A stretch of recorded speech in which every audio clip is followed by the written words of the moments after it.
오늘은 생명의 통로라는 제목으로 함께 말씀을 나눠보도록 하겠습니다. 자, 오늘은 한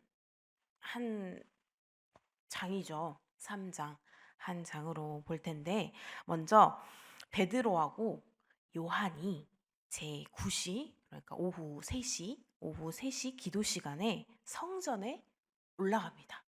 성전에 올라가서 이제 수적으로 좀 어느 정도 이제 부흥을 했죠. 같이 증인이 되고 또 말씀을 나누고 복음을 나누고 이렇게 수적으로 이렇게 부흥한 그러한 이 공동체는 성전 기도 시간을 적극적으로 활용을 해서 이제 연합을 다졌습니다. 근데 누가는 베드로와 요한이 겪은 놀라운 사건 하나를 소개를 합니다. 어떤 사람들이 나면서 못 걷게 된 사내를 메고 와서 이제 성전 미문에다가 둡니다. 성전 앞에다가요.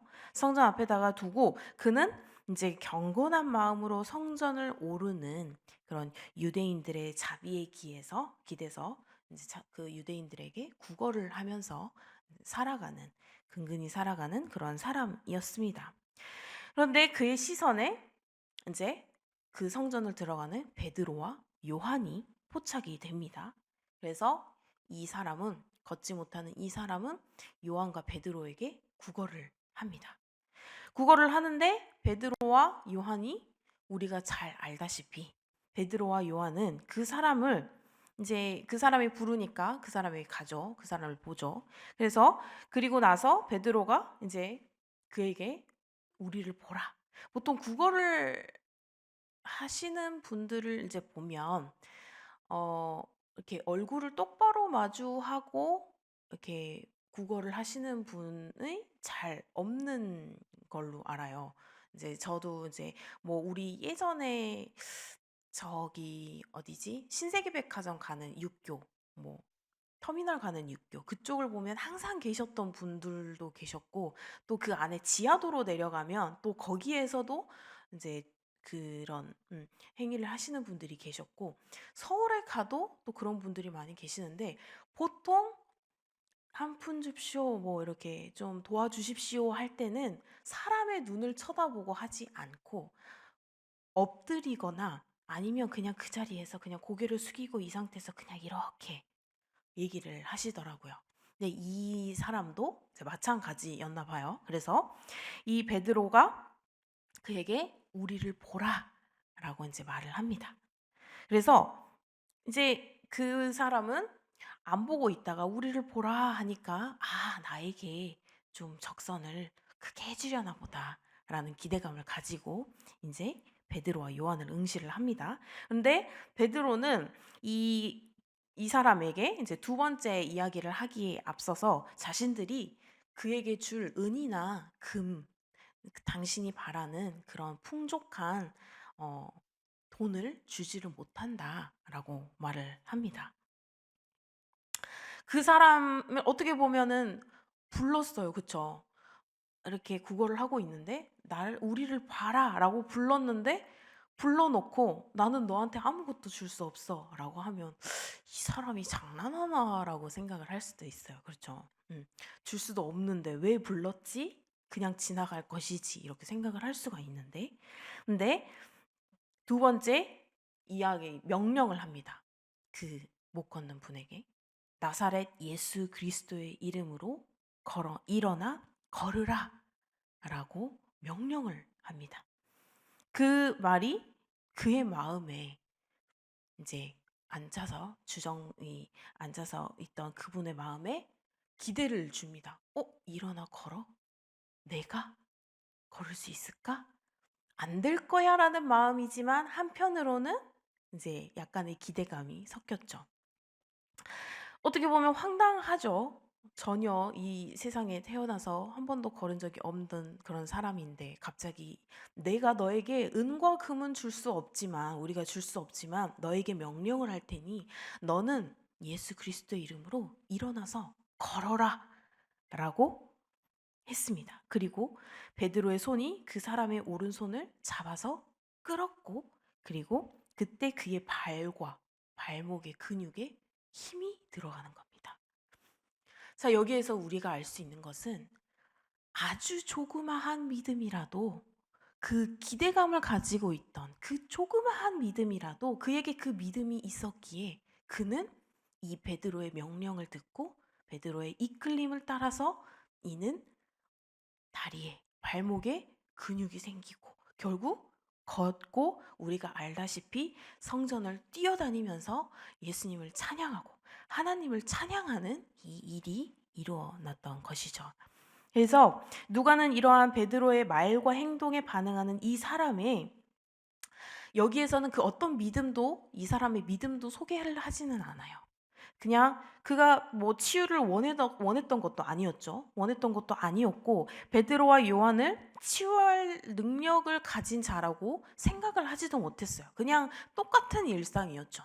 똑같은 일상에서 그냥 고개를 숙이고 그냥 단지 그 앞에서 주저앉아서 한 푼만 줍시오. 뭐 이런 식으로 단지 그거를 했을 뿐인데 그저 그런 적선을 기대를 했을 뿐인데 인생을 완전 180도, 360도 뭐 전혀 다른 그러한 새로운 인생을 부여받는 그런 수혜자가 됩니다. 이 기적에 아까 말씀드렸던 이 사람의 믿음의 결부가 되었을까요? 아니죠. 이 사람에게도 그 조그마한 믿음만으로도 가지고 이 사람은 결국 베드로의 그 명령에 따라서 그리고 이 베드로가 해줬던 그 말을 명령에 따라서 일어나서 걷고 뛸 수가 있었습니다. 자, 이 사람이 걷고 뛰면서 하던 행동이 있었죠. 뭐였죠? 걷고 뛰면서 하나님을 찬양하고 온 동네방네 소문을 알리려고 막 외치고 다녔죠. 그래서 사람들이 이제 궁금했어요. 그래서 이게 무슨 일이냐, 진짜냐, 놀란 마음으로 막 이제 웅성웅성 했는데 베드로와 요한은 여기서 뭐라고 하죠? 왜 놀랐니? 왜 놀라십니까? 기적을 처음 경험해 본 것처럼 왜 놀라십니까? 왜 놀랐죠? 이들은 생각했을 때 사람이 도저히 이걸 이뤄낼 수 없는 행동이었던 거죠. 그런데 베드로와 요한이 얘기를 합니다.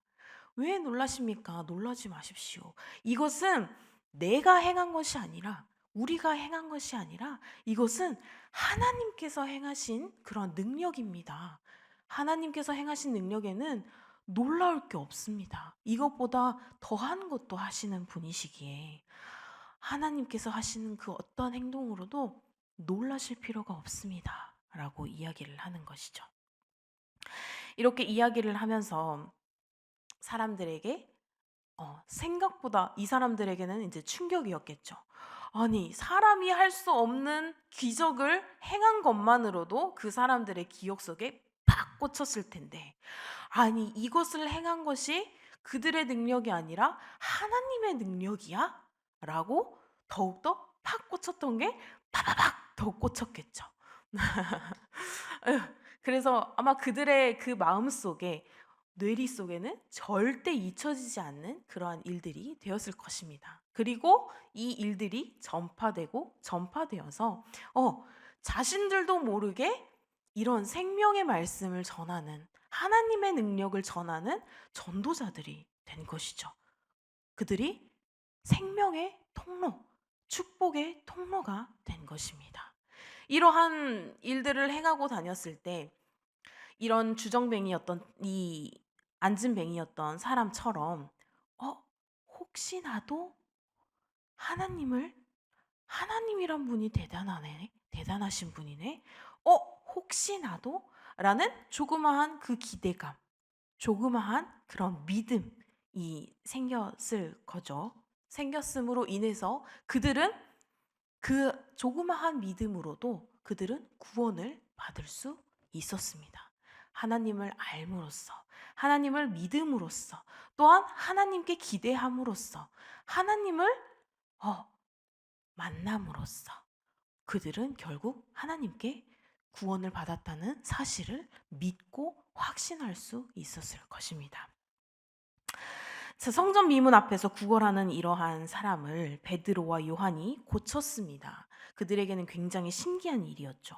베드로는 이 놀라워하는 사람들에게 이런 능력이 우리 것이 아니라 예수님을 믿는 그 믿음, 하나님의 능력이라고 말을 합니다. 그런데 이런 기적이 늘 있는 것은 아니다라는 말이 있습니다. 이런 기적이 늘 있는 것은 아니지만 또 불가능한 일은 아닙니다. 실제로 치유가 일어났고요. 그리고 더 중요한 질문은 왜, 왜 이런 기적을 기대해야 하는가? 라는 질문을 우리가 해볼 수 있습니다. 그런데 여기에서 말하는 우리가 이제 기대하는 이런 기적 같은 경우는 기적 이 자체가 전부는 아닙니다. 왜냐하면 가룟 유다도 예수님을 팔아넘기고 예수님을 배신했던 그 가룟 유다도 기적을 경험했습니다. 하지만 예수님을 배반했죠. 기적과 능력 경험은 예수님과의 관계성을 담은 복음, 그리고 그에 대한 합당한 반응과 그리고 그것들이 연결되어야 한다는 것입니다. 그래야 바른 우리가 하나님을 바로 알고 바른 신앙생활을 할 수 있는 그러한 삶이 뒤따른다라는 것입니다. 그래서 이런 베드로는 병 고침의 기적이 인간적으로는 믿음 때문이에요. 그렇죠? 우리가 하나님을 믿음으로써 하나님께서 행하시는 그 능력들을 기대함으로써 그렇게 벌어지는 일들이지만 궁극적으로는 바로 하나님의 능력인 거다. 하나님의 능력이다라고 말을 하고 있는 겁니다. 그래서 이 기적은 그분의 일하심의 결과이기에 우리에게 능력이 없는 것이 위축되거나 또는 타인의 능력인 사역을 부러워할 필요가 없다라는 것입니다. 뭐 어떤 분은 그런 분들이 있어요. 정말로 능력이 정말로 이런 보이는 능력을 받으시는 분들이 있어요. 그래서 우리가 그것들을 보고 우와 저분 대단하신데, 우와 저분은 저런 달란트가 있으시네, 우와 저분은 저런 능력이 있으시네 라고 하지만 그것을 우리가 부러워할 필요는 없다라는 것입니다. 사실상 저도 따지고 보면 아무런 능력이 없습니다. 우리 권사님들, 집사님들, 뭐 장로님들께서 훨씬 더 말씀도 훨씬 더 깊으시고 또 그 안에서 또 서로의 치유와 서로의 위로하심과 그 안에서 또 많은 능력들이 훨씬 더 많으세요. 저는 정말 능력이 하나도 없는 단지 그냥 뭐랄까요? 그냥 전도사일 뿐입니다. 네. 그렇지만 그러한 것들 우리 물론 부럽긴 하겠죠. 네. 부러운 마음이 없지는 않습니다만은 그래도 이것들을 전혀 부러워할 필요가 없다라는 것입니다. 하나님이 바로 자신의 때와 그리고 하나님께서 이루시는 그 하나님의 때와 그리고 방법으로 그 사람들에게 맞춰서 개인에게 맞춰서 하나님께서 일하실 수 있다라는 것이죠. 그래서 개개인에게 다가가시는 그런 하나님의 때와 그리고 하나님의 방법을 기대하는 마음으로 그리고 믿는 그 마음으로 바른 신앙생활을 그리고 바른 이러한 사역을 충실하게 이뤄나가기만 하면 된다는 것입니다. 그래서 우리가 말씀을 보고 이 말씀 속에서 이 모든 것들을 이루어 나가야 하지 말씀이 아닌 다른 것을 보고 뭐 예를 들어서 뭐 아주 치유의 은사가 뛰어나다는 뭐 목사님을 보거나 뭐 엄청 뛰어나다는 뭐 어디 기도원에 가거나 그런 것을 보고 쫓아가는 게 아니라 단지 이 말씀을 통해서 말씀을 가지고 우리가 이 말씀 안에서 그런 신앙생활이 이루어져야 한다. 그리고 그러한 사역들을 이루어 나가야 한다라는 것입니다. 왜냐하면 그 모든 것들은 바로 하나님께서 주신 능력이기 때문입니다. 그것들은 인간으로서는 절대 할 수 없는 오직 하나님으로서만 할 수 있는 그러한 일들이라는 것입니다. 그래서 과거의 제자들은 이런 예수님의 고난과 그리고 죽음 상황에 두려워서 도망을 갔어요. 도망을 갔지만 지금은 전혀 다른 상황입니다. 중간에 이제 부활하신 그런 예수님을 만남으로 관계를 새롭게 하는 그 과정이 있었죠. 그래서 결국 이 믿음은 그 관계를 통한 신뢰에서 자라납니다. 그래서 주님과의 이 관계의 깊이에 따라서 내 뜻과 내 방법보다 그분의 뜻과 그분의 방법을 더욱더 신뢰하고 그분이 일하실 여지를 더욱더 두는, 더욱더 확실하게 하는 그러한 삶으로 자라가야 한다는 것입니다. 그렇기에 우리도 이 주님의 능력이 흘러가는 이러한 생명의 통로, 축복의 통로가 될 수 있는 그런 우리들이 되어야 한다. 그러기 위해서는 말씀을 통해서 하나님과 나와의 관계를 통해서 그 일들을 이루어 나가야 한다라는 것입니다. 이 사도들의 초점은 그것이에요. 이들은 기적을 두고 기적을 보는 것보다 이 기적을 행해 주시는 하나님의 능력에 더욱더 중점을 두고 이 일들을 이야기하고 전도를 하고 다닌 것입니다. 우리 또한 우리에게 귀중한 달란트가 있어요. 우리에게 아주 귀한 은사가 있어요. 우리의 이 귀한 은사, 우리의 이 귀한 사역, 우리의 이 귀한 달란트들을 내 능력이 아니라 오직 하나님께서 주시는 능력이다. 하나님께서 나와 함께 하심으로 내가 이뤄낼 수 있는 능력이다. 라고 생각을 하시고 우리가 그 안에서 하나님과 나와의 안에서 귀중한 그 관계 속에서 더욱더 많은 생명들을 구원해내는 하나님의 그 구원의 사역에 함께 동참하시는 귀한 하나님의 백성들이 되시기를 주님의 이름으로 소망합니다. 기도하시겠습니다. 우리를 사랑하셔서 우리를 생명의 통로로 쓰임받게 하시는 주님 감사합니다. 우리가 지금 이렇게 살아가는 우리의 모든 것이 오직 하나님의 능력 안에서 살아가는 것임을 주님 믿고 주님 아오니 주님 그 안에서 얼마나 감사한지요. 얼마나 주님의 사랑이 넘치는지를 저희가 깨달을 수 있는 그 기쁨에 함께 동참할 수 있게 하심에 감사드립니다. 주님, 이 주님의 사랑을 우리가 함께 전할 수 있도록 주님 우리에게 주어진 그 달란트들이 정말 주님의 이 생명의 통로가 되어서 많은 이들과 함께 이 주님의 사랑을 나눌 수 있는 그런 주님의 귀한 쓰임을 받는 우리 모두가 될 수 있도록 주님 우리의 삶을 인도하여 주시옵소서. 오늘 하루도 우리의 모든 것을 맡겨드립니다. 주님 우리의 삶 가운데서 정말 주님의 축복이 함께하는 주님의 은혜가 넘치는 그런 오늘 하루가 되어서 우리가 이 생명력이 넘치는 이 축복과 은혜가 정말 모든 사람들과 함께 나눌 수 있는 그런 생명의 통로가 될 수 있는 우리의 삶이 될 수 있도록 인도하여 주시옵소서. 모든 말씀 감사드리며 예수님의 이름으로 기도드립니다. 아멘.